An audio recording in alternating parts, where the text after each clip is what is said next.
Hello साथियों, good class में आपका स्वागत है। आज हम कक्षा 6 का गणित पढ़ रहे हैं। इस क्रम में आज अभ्यास 13.डी को हल करेंगे।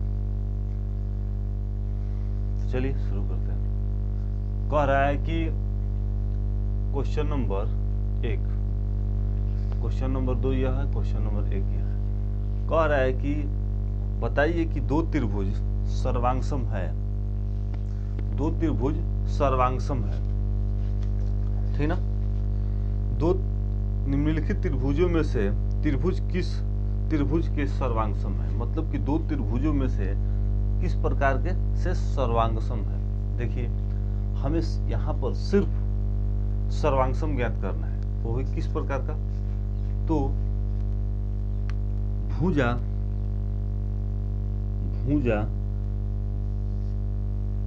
कोण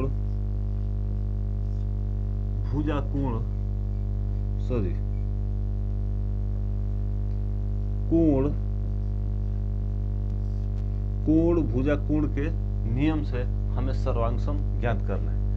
हमें पता है कि एक त्रिभुज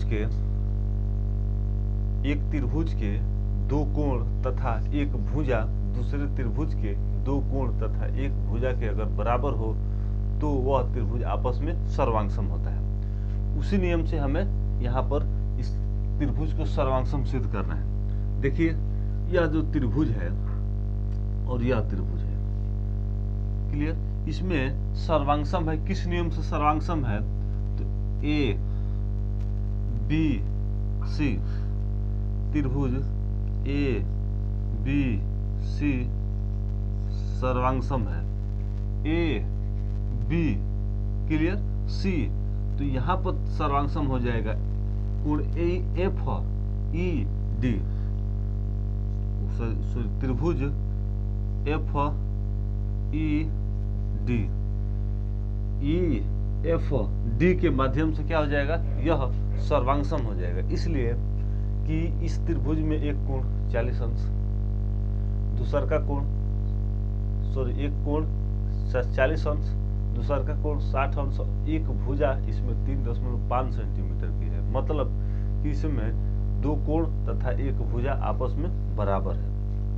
आगे देखिए, यह त्रिभुज है, त्रिभुज ए सी बी और त्रिभुज बी ए डी में यह त्रिभुज सर्वांगसम होगा। किस नियम से। तो हमें सिर्फ और सिर्फ इसी नियम से करना है कि कोण भुजा कोण के नियम से सर्वांगसम सिद्ध करना है।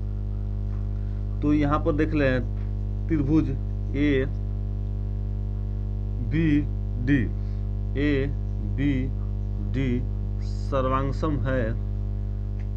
ए बी डी त्रिभुज सर्वांगसम है किसके।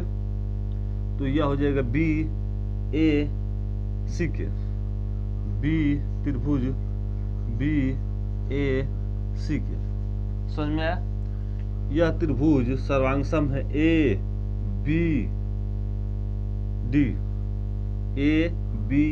के। दूसरा में है त्रिभुज बी ए सी यह सर्वांगसम हो गया। आगे देखिए, इसमें त्रिभुज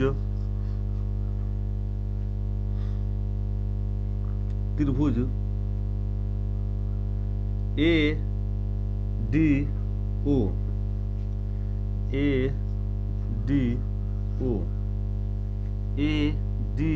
ओ सर्वांगसम है त्रिभुज सी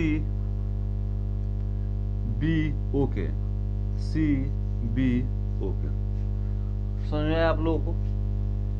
मतलब कि इस त्रिभुज में हमें सिर्फ दो ही चीज ज्ञात करना है, दो भुजा और एक कोण के नियम से इस त्रिभुज को सर्वांगसम हमें बता देना है। तो चलिए क्वेश्चन नंबर 2 को हल कर लेते हैं। कह रहा है कि चित्र में ए डी कोण ए का अर्धक है। जो ए डी है इस कोण ए का अर्धक है। मतलब कि दो बराबर भागों में क्या कर दिया है, बांट दिया है। इस कोण के क्या है, बराबर है। क्लियर। अब देखिए, तथा AD लंब है BC पर। AD यह लंब है किस पर, BC पर। अब देखिए, जब लंब है तो यहाँ पर 90 डिग्री का कोण बनेगा, तो यहाँ पर भी क्या हो जाएगा, 90 डिग्री का कोण हो जाएगा। क्या हो जाएगा, 90 डिग्री का कोण हो जाएगा। अब हमें एक चीज दिखाई दे रहा है, यह त्रिभुज हो गया 2, यह क्या हो गया, त्रिभुज 2 हो गया। त्रिभुज ABD और त्रिभुज ABD और त्रिभुज CDA, नहीं, त्रिभुज ACD, त्रिभुज ACD। अब देखिए, दोनों त्रिभुज में कोण, यह कोण और यह कोण दोनों आपस में क्या है, बराबर है। इसलिए बराबर है कि जो AD रेखा है कोण A का अर्धक है। अर्धक का मतलब कि 2 आधे आधे भागों में बांट दे रहा है, 2 बराबर भागों में बांट दे रहा है, इसी को हम कहते हैं अर्धक। अब देखिए, यहाँ पर इस त्रिभुज में और इस त्रिभुज में यह कोण और यह कोण 90 डिग्री का हो रहा है। कितने अंश का, 90 डिग्री का यह हो रहा है, यह 90 डिग्री, यह 90 डिग्री। आगे देखिए, इस त्रिभुज में, इस दोनों त्रिभुज में AD जो रेखा है वह क्या है, उभयनिष्ठ है।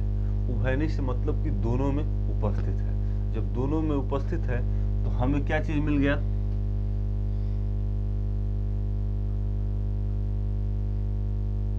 कोण BAD बराबर कोण CAD हो गया। अब देखिए, यहाँ पर कोण हो गया, कोण BDA बराबर कोण CDA। यह कोण इसके बराबर, यह कोण इसके बराबर, AD बराबर AD। मतलब कि AD जो रेखा है वह दोनों में क्या है, दोनों में उभयनिष्ठ है। जब निष्ठ है तो यहाँ पर क्या, त्रिभुज ADB त्रिभुज ADC सर्वांगसम है। तो हाँ,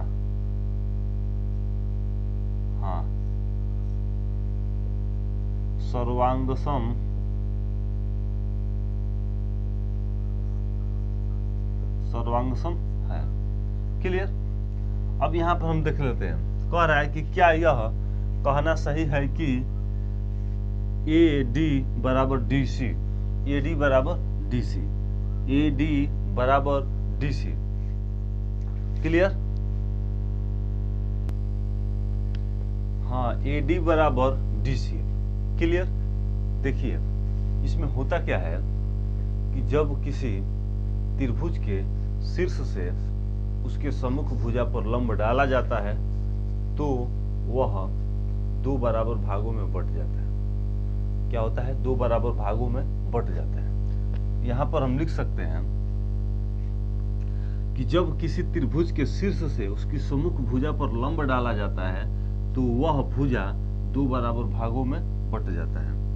यहाँ पर हम लिख लेते हैं कि जब किसी त्रिभुज के शीर्ष से सम्मुख भुजा पर लंब डाला जाता है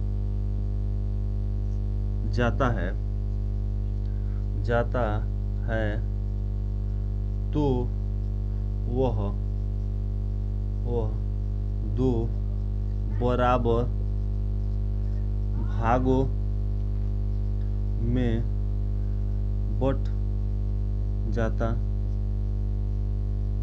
2 बराबर भागों में बट जाता है, यानी BD बराबर DC। हाँ,